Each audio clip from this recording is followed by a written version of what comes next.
যে ব্যক্তি কি খাবে, হালাল খাবে। 2 নাম্বার হলো ওয়াআমিলা ফি সুন্নতি, যে ব্যক্তি আমি নবীর সুন্নাত পালন করবে।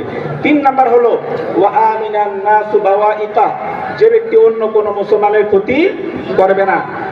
প্রকৃত মুসলমানকে যে তার হাত দিয়ে এবং মুখ দিয়ে অন্য কোন মুসলমানের ক্ষতি করে না। আপনি আমরা আমাদেরকে জাজমেন্ট করতে পারি যে আমরা প্রকৃত মুসলমান হতে পেরেছি কিনা। আমরা যদি মুখ দিয়ে এমন কোনো কথা বলি যাতে অন্য কোনো মুসলমান কষ্ট পায়, তাহলে বোঝা গেল আমি প্রকৃত মুসলমান হতে পারি নাই।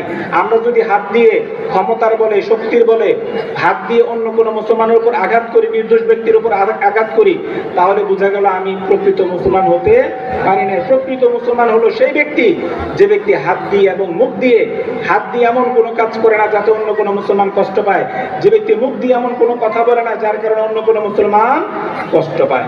তো এই 3টা কাজ যারা করতে পারবে, 1 নম্বরে কি খাওয়া বলেন? 1 নম্বরে কি খাওয়া? হালাল খাওয়া। 2 নম্বরে কি? নবীজির সুন্নাত পালন করা। 3 নম্বরে কি? অন্য কোন মুসলমানকে ক্ষতি না করা। নবীজি বলেছেন যে ব্যক্তি এই 3টা কাজ কনফার্ম করতে পারবে, দাখালাল জান্নাহ, মরতে দেরি হবে, তার জান্নাতে যেতে দেরি হবে না।